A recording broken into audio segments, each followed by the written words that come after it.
Alright, another little video on the progression on the FNAF map. I'm going to be talking about the movements today. We have all the movements set up already, which includes Bonnie, Freddy, Chica, Foxy, and special guest Mangle with all their planned paths. I did a very simple movement scenario this time, so it's very diverse and anyone could really change if they want to. It also makes it a lot easier to set up and not have 1,000 armor stands everywhere on the map controlling TPs. The system on how it works is quite simple. You probably could figure out just the basics of it just by looking. Basically, there's an armor stand and above the map that no one can see, and below it is its parent armor stand, which is Bonnie, which is down here, and Bonnie down there is just like a image that you see. Up here is where all the computing happens. The system controls the movements in a very simple way. When the game says that the character should move, it sets a variable on a scoreboard, and when it moves, it will randomly choose numbers until a number is successful. Those numbers range from 1, 2, 3, and 4, which are the arrows around it. Once it senses that it can move that direction and the random number is that direction, it will move itself forward 1, and then another set of command blocks figures out that's on a certain terracotta block, which is the way the arrows are pointing, so it moves it until it's at its next area, where it waits again for its signal that it can move again. Once it gets that signal, it will choose a random direction and move. The directions can also be influenced, like this one is, where if it goes, I want influence so it goes to the storage closet. So there's one way that it goes straight, but 2 ways that lead back into 1 to go to the next movement. Now, also attack phases, I guess that's important too. Attack phases are simple. Once the characters are at their end, they're on a different type of block, which is stone. That just tells the game, hey, we're at attack phase, and next time they are prompted to move, that's when it checks if the doors are open. If they are, they will attack you. For the command side of things, each one of these little sections, chips, are basically each movement of the characters. Here it's checking whether they can move or not. So first it's checking, or it makes a random number. If that number is, or if they're not on a block that they can move, so basically unless means that they're not on the terracotta block, then it will check if their movement, their random number movement, is higher than or less than their difficulty movement, which is the Bonnie part. That basically means that it uses a difficulty meter like FNAF 1 and all the other games, 1 to 20, 20 being the highest, 1 being the lowest.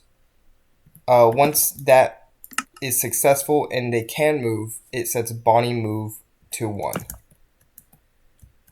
In the Bonnie move part, there's 2 separate commands, and then a little bit of setup. So first it spawns Bonnie in, which is right here, and this is just an override command so you can force move it. But then it checks 2 things. This one checks all of the glazed terracotta on the direction it's facing, so it will teleport the armor stand through the path. That's when it's on the pink blocks. We have a command for all of those. And then this one checks first if it can move. Then it will run this one conditional command block, which is it will choose if it can move, it chooses a random number on move 1 through 4. That way, if it can move, it will stay active on moving, but then it will be a random number 1 through 4 for the 4 directions. Once it gets that, it checks each direction, that being the Bonnie move game equals 4C. 4C is just a variable I have that represents the number 4. And then it also checks if the block that it's trying to move to is a actual block it can move to, which is the glazed terracotta. If it can, then it teleports it. And at the very end, if it's on glazed terracotta, which means the move was successful, it sets the move variable to 0. And then the first set of commands, which is the glazed terracotta, carries it to the next location.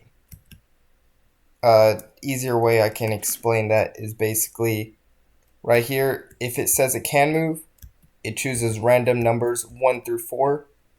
So if it was number 1, it would check number 1, or number 1's up here. It would check number 1, or 2. If it's 2, it checks it. There is not a block it can move to, so then it re-randomizes the number. If it's 1, it checks it. It can move. It will teleport 1 block up. And then this other chain of command blocks checks, hey, this thing matches this direction. Keep teleporting it forward until it reaches the next area. And then once it teleports onto one of these blocks, it stops saying that the game can move the animatronics. So by the time it's on here, it's not looking for a new area until it gets another activation trigger, the Bonnie move variable, the attack, whatever you want to call it. And then right here, this is the jump scare. I haven't done this yet, but basically it's just checking if the block is stone, if Bonnie is trying to move, and then it will set the Bonnie jump scare animatronic to 1. I still need to do the door detection, which is going to be right here. But once that's all done, it should be pretty good. I can demonstrate a little bit of how it's going. So let's just get Bonnie trigger. So you see, when I click it, Bonnie will move the paths. I can even turn on the scoreboards for you guys so you guys can see what is happening.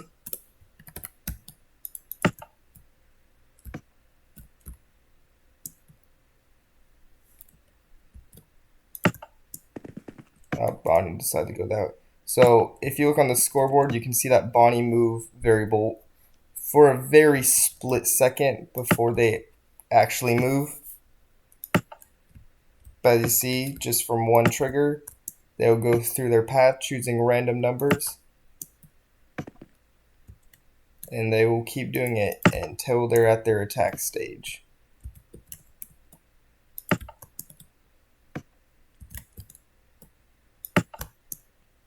Yeah, there they are. And that's how every single animatronic is programmed the exact same. Down below, Bonnie would be teleporting with this armor stand. I just haven't done that yet. But yeah, I thought this was a pretty good, simple system. And this also gives me the ability to even have different paths on separate nights. So right now, Bonnie has a very structured path, or actually, a better one would be Mangle. Mangle right now has a very big path around the pizzeria, which makes it so they don't attack that fast.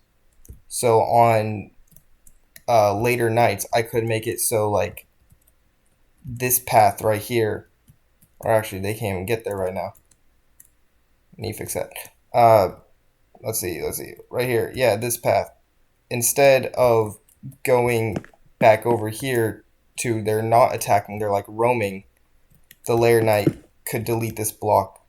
Therefore, they are guaranteed to go in one of their attack lanes.